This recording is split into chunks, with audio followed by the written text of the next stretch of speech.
आज मैं आप लोगों को पौधे और उनके अंगों के बारे में जानकारी दे रहे हैं। तो सबसे पहले हम लोग जान लेते हैं कि पौधे में कितने अंग होते हैं। तो पौधों में मुख्य जो है 7 अंग होते हैं। अब वो 7 अंग का नाम क्या है? जड़ें, तना, पत्ती, फल, फूल, बीज और शाखा। ठीक। अब दूसरा बात हम लोग जान लेते हैं ये कि पौधे का जो भी भाग मिट्टी के अंदर आता है उसको जड़ बोलते हैं। पौधे का जो भी भाग मिट्टी के अंदर आता है उसको जड़ बोलते हैं, और जो भाग मिट्टी के ऊपर आता है, पौधा का जो भी भाग मिट्टी के ऊपर आता है उस भाग को परव कहा गया। तो परव में कौन कौन सा पार्ट्स आ जाते हैं पौधा का? तना, पत्ती, फल, फूल, बीज और शाखा, ये सब आ जाता है परव वाले भाग में। ठीक है। अब हम लोग जानते हैं क्या है कि जड़ का काम क्या है इसमें। तो जड़ जो है पौधे को मिट्टी में मजबूती से जकड़े रखती है। और दूसरा कार्य क्या है जड़ का? जड़ जो है, देखिए जड़ बना हुआ, ठीक है। जड़ जो है मिट्टी से पानी और खनिज लवण को ग्रहण कर ये पौधे के सभी अंगों तक पहुंचाने का कार्य करता है। अब हम लोग इसमें जान लेते हैं कि खनिज लवण का मतलब क्या होता है। खनिज लवण किसे कहते हैं? तो हमने इसमें दे दिया कि खनिज लवण किसको बोलते हैं। खनिज लवण का मतलब ये होता है पौधों के लिए उपयोगी पोषक तत्व।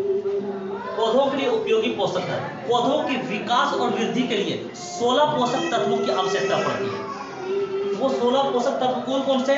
देखिए, कार्बन, हाइड्रोजन और ऑक्सीजन को पौधे हवा और जल से ग्रहण करते हैं। ठीक है, हवा और जल से ग्रहण करता है। कौन कौन से तत्व? कार्बन, हाइड्रोजन और ऑक्सीजन। और उसके बाद आता है नाइट्रोजन, फास्फोरस और पोटेशियम को पौधे मिट्टी से प्राप्त करते हैं। अब पौधे को जो है नाइट्रोजन, फास्फोरस और पोटेशियम की आवश्यकता जो है बहुत मात्रा में होता है, बहुत अधिक मात्रा में जरूरत होता है इसका। नाइट्रोजन, फास्फोरस और पोटेशियम को जो है पौधे को बहुत ज़्यादा आवश्यकता होता है। ठीक है। अब इससे बाद आता है इसमें जो नाइट्रोजन और फास्फोरस और पोटेशियम को, इसको पोषक, प्रमुख पोषक तत्व कहा गया है। क्या कहा गया है? प्रमुख पोषक तत्व। इस बात यहाँ जाता है कैल्शियम, मैग्नीशियम और सल्फर को पौधे कम मात्रा में ग्रहण करते हैं। कौन कौन से तत्व है ये? कैल्शियम, मैग्नीशियम और सल्फर। इसको जो है पौधे को जो है पौधे कम मात्रा में ग्रहण करते हैं। ठीक है। अब इन तत्वों को जो है द्वितीय पोषक तत्व कहा गया है या गौण पोषक तत्व। कौन कौन से? कैल्शियम, मैग्नीशियम और सल्फर। ठीक है। उसके बाद लोहा, जस्ता, मैंगनीज, तांबा, बोरॉन, मोलिब्डेनम और क्लोरीन तत्वों की पौधों को काफी मात्रा में आवश्यकता पड़ती है। और इन तत्वों को सूक्ष्म पोषक तत्व कहा गया है। इन तत्वों को सूक्ष्म पोषक तत्व कहा गया है। और सूक्ष्म का मतलब होता है बहुत छोटा छोटा। हमने बोला क्या है कि पौधों को विकास और वृद्धि के लिए 16 पोषक तत्वों की आवश्यकता होता है। तो हमने 16 पोषक तत्व दे दिया है। 3 यहाँ पर है, 3 इसमें है, 3 इसमें और बाकी सब इसमें है। ठीक है। मिलाकर ये होता है 16 पोषक तत्व। जड़ के बारे में हम लोग जान चुके हैं। अब तना के बारे में जानते हैं कि तना का काम क्या है।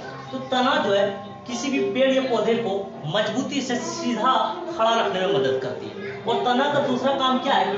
ये देखिए, आप मैंने तना का डायरेक्शन दिया है। ये जो तना है, नीचे क्या है? ये सब जड़ है।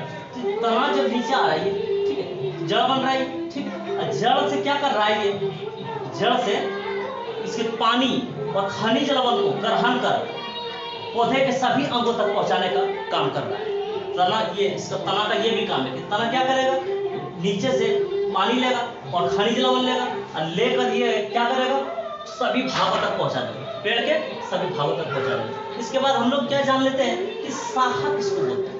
ठीक है, शाखा, मैंने अंग्रेजी नाम भी दे दिया इसमें सबका। शाखा किसको बोलते हैं? आप क्या देख रहे हैं? तना, ये जो गया हुआ है इसमें, ये तना है। ठीक है, तना गया।